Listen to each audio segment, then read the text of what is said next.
Hello and welcome to another Sprues and Brews unboxing video, and in today's video we're going to be checking out another Grand Alliance box. I say another, hopefully you've watched one of our other ones by now.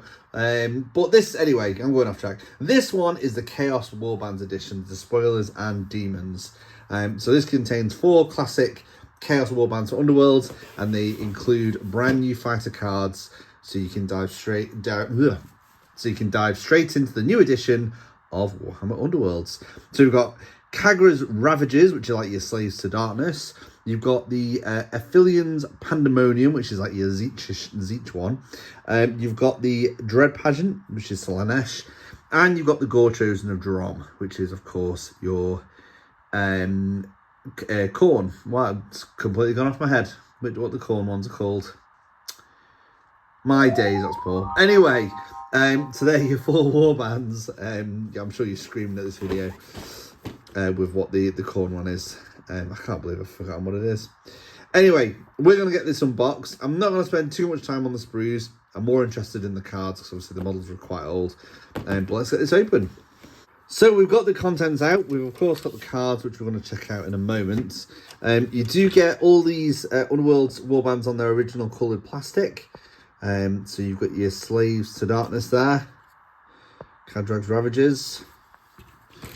You've got your Slanesh on, of course, a suitably purple sprue. Again, not going to spend too much time on these sprues because we have seen these before. Your corn ones, and of course your Zeech. It's kind of a bluey grey plastic. So we've seen those before, but we haven't seen before is the contents of this pack. So I'm going to get this open now. And here we go. So you've got the instructions, which I'm just going to pop to one side. That's for all 4 warbands. And then you've got all your cards here. So we're just going to go through these. I've got literally, but there's been a lot of Underworlds content recently. And I really need to get some deck boxes. I kind of wish they came with deck boxes. So your Khagra. Slaves to Darkness one are quite sort of resilient, and it looks like that's sort of continuing over for the Inspire side. The Mage or Sorcerer Wizard. I'll pop those down. Kragan with his very nostalgic pose. Razek. These guys hit fairly hard, but it's the defense. They're really sturdy. And you've got Slanesh. These are going to hit a little bit harder, but maybe not quite have the resilience. Oh, they've got shields on their defense dice.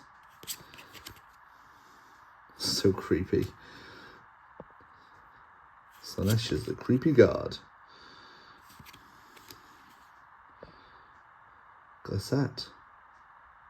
Yep, so nothing amazing kind of right home about. They're quite sort of average cards. Let's check out these ones. So we've got our Zeech one there. Flip that over for the whoopsie-daisy for the inspired side.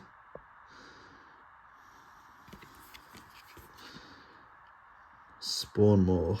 It's really creepy, these Zeech guys. Kindlefinger. Best name in the game. Flame Spooler.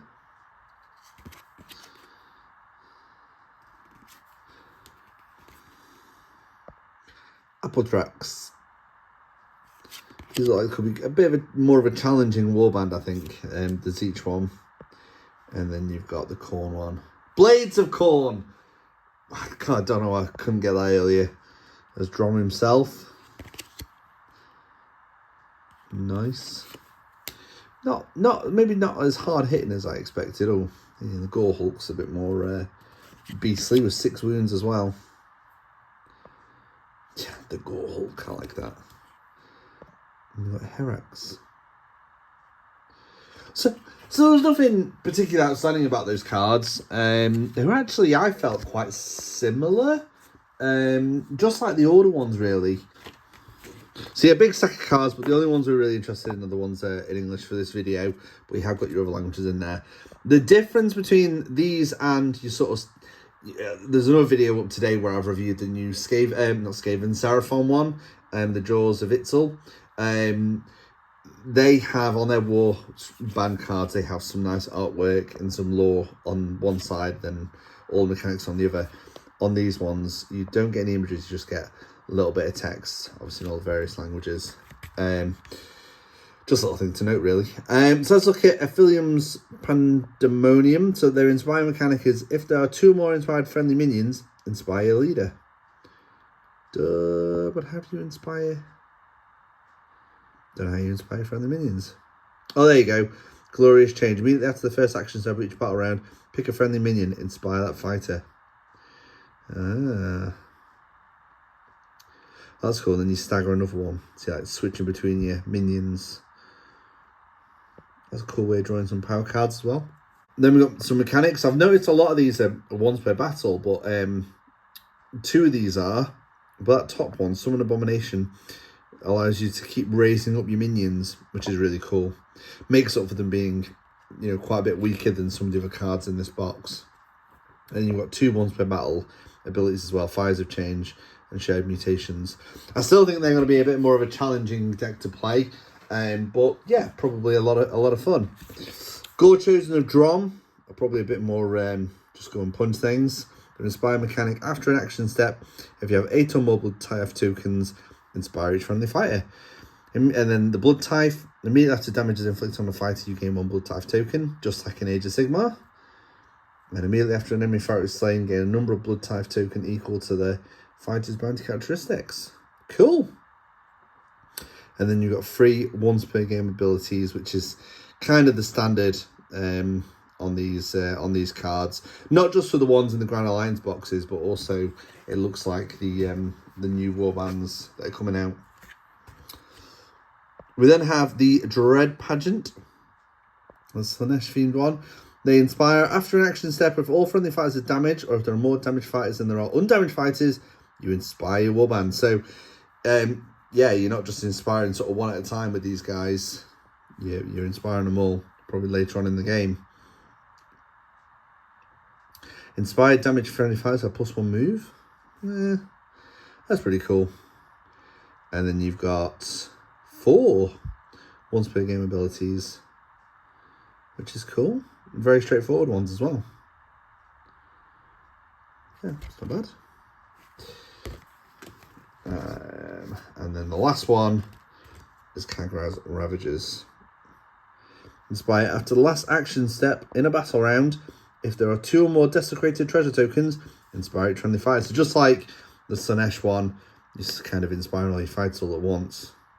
Raise Realm, you can use ability once per power step. Pick a treasure token held by a friendly fighter. Treasure token is desecrated until it is flipped. Very similar to their old warband ability. And then you've also got 3 once per game abilities there as well. So that's all the warbands. I will be taking a closer look at these after this video, and I'll do a bit more on them in the write-up. The link will be in the YouTube description, so you can check those out. We'll also have some painted examples as well of all the models from this box. We do have more Underworlds content up today. I know I've done the order one, which will be live. I've also reviewed the new Seraphon box, whilst Matt has taken on the Destruction and Death Grand Alliance boxes, so make sure you check those out. And like I say, I'll have a bit more of a write-up in the on the website itself. There's not an awful lot to say about these Grand Alliance boxes.